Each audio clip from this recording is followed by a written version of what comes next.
Buenos días a todos, mi nombre es Pablo Guzzi, actualmente me desempeño como Chief Data Analytics Officer en Ualá, una fintech que está velando por el sueño de generar inclusión financiera en toda la TAM. Pero el objetivo de hoy no es hablar de mí, sino más bien de cómo tomamos decisiones basadas en datos. Es por eso que el objetivo de la presentación va a ser justamente poder llevarnos algunos aprendizajes, desafíos y oportunidades que tenemos a la hora de segregar una cultura data-driven en toda una organización. Y para eso, lo primero que tenemos que hacer, naturalmente, es definir qué es tomar decisiones basadas en datos. Y acá, para hacerlo lo más personal posible, les traje una historia. Hace unos cuantas semanas, meses, tuve que hacer una presentación al top management de Walla, en donde tenía que justamente velar por la toma de decisiones basadas en datos y decir cuál era nuestra estrategia desde el punto de vista de datos. Y en ese momento me vino una encrucijada porque honestamente empecé a hacer mucho research, recopilé mucha información, muchos videos, invertí mucho tiempo y encontré un montón de cosas, pero nada me convencía. Nada decía exactamente lo que yo buscaba. De todas maneras hay muchísimas charlas muy inspiradoras que están buenísimas. Pero no encontré lo que quería. Y la verdad que lo que quería era poder lograr que vivieran en carne propia cuál era la dificultad real que esto llevaba. Después de darle bastantes vueltas al tema, en un momento un ex compañero del MBA me manda un video de sesgos cognitivos que en su momento vimos durante una cursada en una materia. Y básicamente es un experimento que ahora les voy a mostrar, un experimento de Harvard, de la Universidad de Harvard, que ejecutó en su momento Daniel Simons. Es aproximadamente del 2010, tiene más de unos 10 años, y así todo está igual de vigente. Trajo un pequeño recorte de ese experimento para que lo vean, la idea no es verlo todo, pero en este pequeño video van a encontrar 3 personas vestidas de negro y 3 personas vestidas de blanco, dando pases con pelotas de básquet. Es importante que sepan el objetivo del video. Tras terminar el video tienen que poder responder al final una única y sola pregunta. ¿Cuántos pases dan los jugadores vestidos de blanco? Esa es la pregunta a responder, post video. Y donde tienen que poner la atención justamente si quieren ganar el juego que proponía el video, que era justamente salir con la respuesta correcta de ahí. Es un fragmento muy corto, muy probable muchos ya lo conozcan, pero les voy a pedir 35 segundos de paciencia a esas personas que tal vez ya hayan visto el video. The players wearing white pass the ball.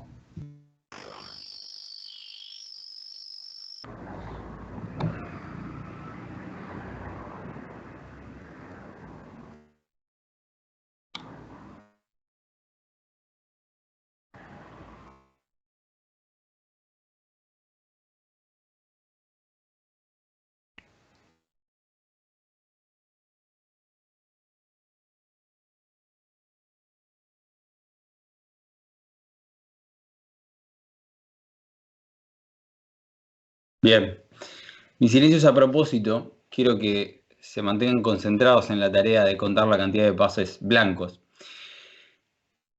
Y muchos de ustedes habrán contado 14, 15, 16, 17, etc. Para los ansiosos, la respuesta correcta es 16. Pero lo curioso del experimento es que más de la mitad de las personas no ven el gorila que pasa en el medio de todos golpeándose el pecho. Y para que se saquen la duda ahora mismo, los que no lo hayan visto, ahí está el pequeño fragmento en donde vemos al gorila pasar exactamente por el medio de todos y golpearse impunemente el pecho sin que más de la mitad de las personas pueda verlo. Ahora, incluso aunque hayan visto el gorila, estoy seguro que se perdieron otras cosas. Hay una jugadora de negro que desaparece a la mitad del video, la cortina de fondo cambia de color durante el video, e incluso alguien se preguntó cuántos pases dan el equipo de negro. Bien. Ahora, esto me hizo pensar muchísimo sobre este sesgo, ¿sí? Cuando mi ex compañero me manda el video, supe que se podía responder sin sesgos, basándonos en datos. Así que me puse a hacer un algoritmo que cuente los pases vestido de blanco. No les voy a mentir, llegó tiempo y es un problema bastante complejo y de hecho no es un solo algoritmo o un solo modelo de computer vision. Son varios y hay que tener en cuenta varios aspectos. Detectar los jugadores de blanco, detectar la pelota, evitar que el algoritmo se confunda cuando se cruzan ambas pelotas que son idénticas, evitar que el algoritmo se confunda cuando dos jugadores de blanco se encuentran y pasan uno sobre el otro. Así que no era fácil. Determinar si efectivamente la pelota pasó de un jugador a otro es algo complejo que desde lo visual el humano lo puede hacer de forma natural. Pero bueno, no los quiero aburrir, veamos el resultado directamente de cómo quedó este algoritmo.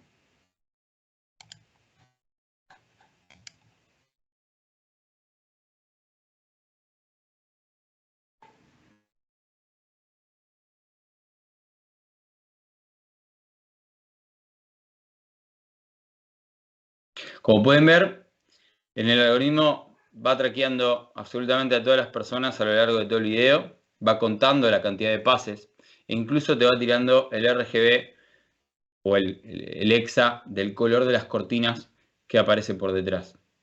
E incluso, por supuesto, chequea al gorila. Como habrán visto, un poco en su momento me vi inmerso en la problemática y hay cosas por demás. No solo cuenta cantidad de pases que dan las personas de blanco. Hay muchísimas cosas más. Y hay incluso más cosas que no están hechas acá que se pueden también hacer de una forma data-driven, ¿no? No voy a aburrirlos, pero solo algunas de ellas son la detección de objetos, que como vieron está, el traqueo de los mismos, hacer un heatmap de la posición, hacer analytics de la pose, que lo vieron en la parte de abajo del video, contar la cantidad de objetos, estimar edad, estimar peso, estimar incluso el género de las personas que aparecen, etc. Hay muchísimas cosas que se pueden hacer y esto solo enumera algunas de ellas. Y ahí está el gran problema. Podemos invertir muchísimo tiempo en este problema sencillo. Y uno se puede llenar de fascinación por hacer más y más cosas, que vayan complementando y vayan sumando capas de datos y capas de algoritmo a este problema. Y ese es el problema a vencer acá. La pregunta siempre fue única y simple. ¿Cuántas veces se pasa la pelota de los jugadores vestidos de blanco? Y la verdad es que cuando lo llevamos a las organizaciones, esto suele pasar bastante. En la mayoría de las veces, saber qué responder y no perderse en el entrecruzado mundo de Data y Analytics es lo más complicado. Más si queremos hacerlo a nivel organizacional, ni siquiera hablando desde lo individual. Resumiendo, la receta es más simple de lo que uno cree, más allá de que la ejecución sí puede ser compleja, pero uno para poder tomar decisiones basadas en datos necesita una pregunta, necesita datos para responder la misma y analítica para explotar esos datos. Generar la pregunta correcta conlleva desafíos asociados a la cultura, a la curiosidad y a la insesgadez organizacional. Y no es que Data y Analytics no tenga que pasar por eso también, no tenga esos mismos desafíos que conlleva el hecho de plantear bien la pregunta. Pero en general termina más centrado en otro plano. Termina más centrado en lo que respecta a tecnología y conocimientos que se van adquiriendo a lo largo del recorrido. Y genera la dificultad de mantener una alineación de desafíos de lo que necesita el equipo de datos o quiere lograr el equipo de datos y la organización. En esa línea nos vemos básicamente envueltos en ese problema, ¿no? ¿Cómo hacemos para solucionarlo? Por las dudas aclaro, no es que exhaustivamente esto pase, pero sí hay una asociación muy orientada a tecnología y conocimientos en Data y Analytics. Y tiene una forma de responderse. No es casual que eso sea así. De hecho, hay varias formas de entender por qué ocurre, pero para no hacerlo muy extenso, vamos a ver solo la parte más importante. Este es el landscape tecnológico del 2016 orientado a Data y Analytics. Hace apenas unos años, 2016 no es mucho, ¿no? Pero así todo se puede ver que es bastante extenso. Le damos por favor el del 2021 y se van a dar cuenta que es descomunal la cantidad de tecnología que se va desarrollando alrededor del mundo de Analytics, de Data y Analytics. Y eso demanda a los equipos de Data estar sumamente involucrados en hacer un catch-up continuo en el día a día para poder darle a la organización las últimas tendencias y la última tecnología necesaria. Quedando gran tiempo de ellos, analizando qué es lo mejor para la organización, tratando de sentirse confiados en este laberinto tecnológico, ¿no? No voy a expender mucho más tiempo en esto, pero también es una realidad y no descubro nada diciendo que la cantidad de datos que el mundo está atravesando van a tener un crecimiento exponencial cada vez muchísimo mayor y van a alcanzar niveles extraordinarios, ¿no? Con lo cual es natural que las tecnologías se sumen día tras día y que las capacidades y conocimiento también crezca con una velocidad feroz. Pero a veces la organización solo necesita contar los pases de los que están vestidos de blanco y tal vez detectar algún gorila que aparece en el medio. Resumiendo, el challenge a vencer aquí es que muchas veces los equipos de data y analytics terminan muy asociados sobre lo que es tecnología y conocimientos. Y ahí está el error o la parte que tenemos que vencer. ¿Cómo hacemos para salir de este plano y llevarlo a este, en donde seamos mucho más íntegros e involucremos mucho más a la pregunta como parte del desafío analítico que conlleva una organización? Para eso vamos a ver un pequeño journey del dato, ¿sí? En donde vamos a tratar de entender algunos puntos críticos que desde mi experiencia creo que son los más importantes a tener en cuenta. Todo esto es para evitar justamente disociar los desafíos que son parte de lo mismo, ¿no? Pregunta, Data Analytics deberían estar siendo parte del scope de Data Analytics. Bien, para tratar de responderlo, vamos a ver por encima, no voy a entrar en detalle de este diagrama, pero vamos a ver por encima el journey de los datos y los desafíos más importantes que nos vamos a encontrar para resolver este problema. En este simple diagrama podemos ver muy resumidamente el journey del dato a lo largo de toda la vida, desde un punto de vista orientado a las tareas y servicios que un equipo de data debe lograr, ¿no? Desde la ingesta y la alta disponibilidad de los datos, en donde se involucran sources de muy variada índole, hasta también en el medio vamos a apreciar la necesidad de curar el dato para hacerlo confiable y disponibilizar servicios para el consumo del procesamiento de datos. Como parte de este desafío vamos a encontrar también la importancia de la federalización de la data, que tiene como activos más cruciales de cara a una cultura basada en datos el catálogo, el discovery y la necesidad de contar con un muy buen linaje de datos y lo más automático posible. Y a posteriori viene, por supuesto, lo más asociado a la explotación, desde la disponibilización y acceso a los datos hasta la visualización y, por supuesto, uno de mis preferidos, la parte orientada a Machine Learning. Antes que nada, tal vez ustedes, profesionales de data, saben y pueden debatir sobre este journey. Y si bien este puede ser solo un boceto sencillo, deben generar conocimiento en la organización entera de cuál es este flujo, por más que varíe del que están viendo, ¿no? La gente de negocio y stakeholders están velando por otros objetivos y probablemente no lo conozcan. Ahora bien, ¿de dónde tenemos los puntos de bloqueo más importantes con la organización? Vamos ahí. La parte orientada a la disponibilización de datos y cómo esa disponibilización es una de las más importantes, que sería esta parte del flujo. Y acá vale destacar que, según Forrester, entre el 60 y el 70% de los datos quedan inutilizados en lo que se almacena y se guarda, ¿no? Y es importante acá federalizar un catálogo de datos, ¿sí? Que involucre al negocio en la asociación de metadatos y le genere el compromiso, incluso puede hacer una llave de cara a la disponibilización de los datos. Por supuesto, acompañado de la democratización del acceso y el discovery. Y por supuesto, un linaje que sea lo más automático posible para permitir el tratamiento de datos autónomo y poder tenerlo monitoreado. Esta parte es crucial. Pero básicamente para que se lleven la idea principal y no ahondar acá que nos podríamos ir con muchísimo detalle, necesitamos mostrar un Google de datos, ¿sí? Un Google de datos internos de la organización. Que entren todos los días, que googleen, que vean qué hay, qué no hay, qué es nuevo, qué es viejo, qué está endorsado, qué no. le da transparencia y eficiencia al problema de democratizar los datos. El objetivo acá es justamente ese.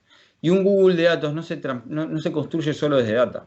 Es necesario colaborativamente contar con el esfuerzo de cada una de las áreas.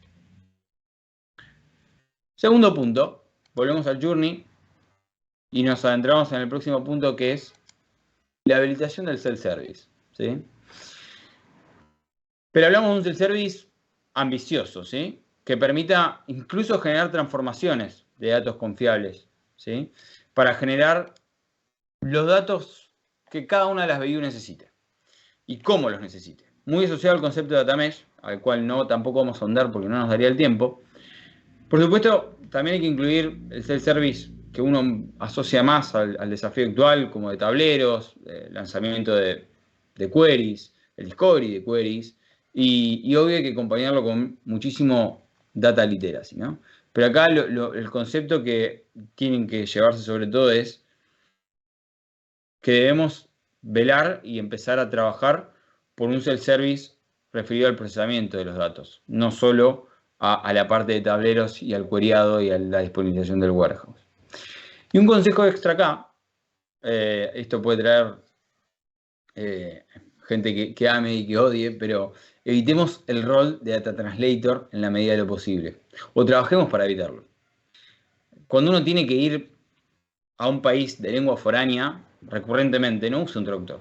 Se empieza a amigar con la lengua en cuestión y a vivir la cultura del lugar. Si vas siempre con un traductor, además de ser ineficiente, nunca vas a vivir la cultura del lugar, ¿sí? Y como concepto final para que se lleven, la analogía con mozo versus el self-service. Si pretendemos mozos a los cuales pedirles exactamente lo que necesitamos, nunca vamos a poder explotar todos nuestros datos y tomar decisiones basadas en datos. Desarrollen ese tótem que ven ahí para que cada uno pueda pedir de la manera más adecuada y que bien hecho no deja de tener incluso personalización, ¿sí? Además de la eficiencia que representa y la trazabilidad de datos que logra, que no sería posible de otra manera, ¿sí? Ese es el segundo punto crítico. El tercer punto del Journey, al cual nos vamos a tratar de involucrar, es la parte de Analytics, ¿sí? Y acá les traigo un pequeño dato. Según Forbes, en un estudio, encontró que en el funnel de adaptación de soluciones analíticas, los últimos eslabones, sobre todo los más orientados a la toma de acción basada en un modelo o en un algoritmo o en cualquier solución analítica, es donde más terminan cayéndose las soluciones, digamos, ¿no? Especialmente justamente en la toma de acción, ¿no? De qué se va a hacer con esa solución. Por eso es importante que cuando hagan el planteamiento de un problema, se hagan conjunto con el negocio y trabajen juntos para hacerlo y hagan un plan de esa solución. Muchas veces esa caída del funnel de implementación tiene que ver con un mal planteamiento del problema, ¿sí? No con falta de foco o falta de esfuerzos. En resumen, antes de armar un modelo, para responder cuántos pases dieron las personas de blanco, pregunten para qué se va a utilizar esa información, ¿sí? Muchas veces terminamos haciendo el algoritmo para responder cuántos pases se dieron, volviendo a la idea original del video, y resulta que es una información que no termina siendo útil. Y la más importante de todos, generen confianza y confíen. Y acá les traigo un simple GIF de una escena hermosa, de una película espectacular, que está basada en hechos reales. Si no la vieron, vean Moneyball. Estoy prácticamente seguro que igual la deben haber visto la gran mayoría. Pero básicamente, en un equipo sin presupuesto, empezaron a comprar jugadores basados en los KPI que querían lograr. Y con, por supuesto, un presupuesto muy bajo, el manager del equipo, interpretado por Brad Pitt en la película, contrata a un analista de datos y empieza a basarse en estadísticas para la contratación de jugadores. Pero lo enriquecedor es que fueron hasta las últimas consecuencias, a pesar de pasar por momentos muy difíciles en el medio, ¿no? Tras varias derrotas, jugadores contratados que no terminaban de funcionar, En una parte, el manager Brad Pitt se acerca al analista y le dice, más vale que esto funcione, ¿no? Y estaban por ahí en el punto más bajo del proyecto, en términos de engagement. Y funcionó porque siguió confiando incluso después de eso, ¿sí?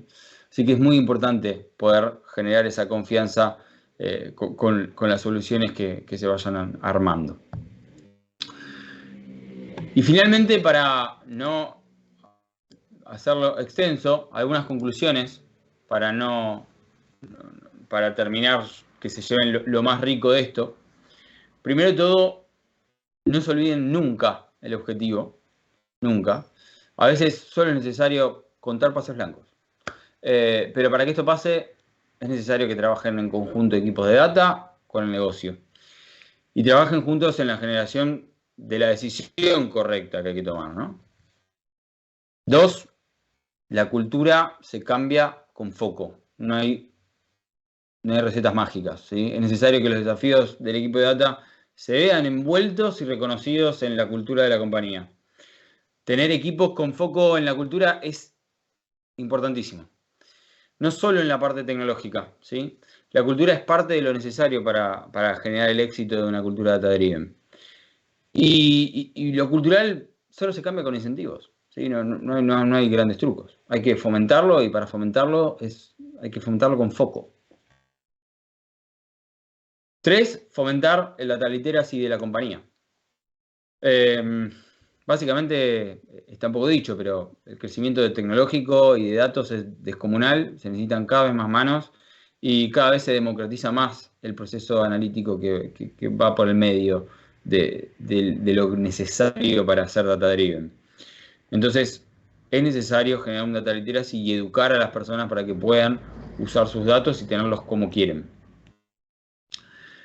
Y acá, de vuelta, tratemos de evitar el exceso de data translator. Necesitamos comunicarnos más, estrechar lazos, no sumar interlocutores. Esto no solo genera más capacidades de análisis, sino también ayuda a generar una mejor cultura data-driven. Cuarto paso, data como servicio de self-service, ¿sí? Es de vuelta insostenible canalizar la demanda de una toma de decisión en un equipo solo, por más grande que sea.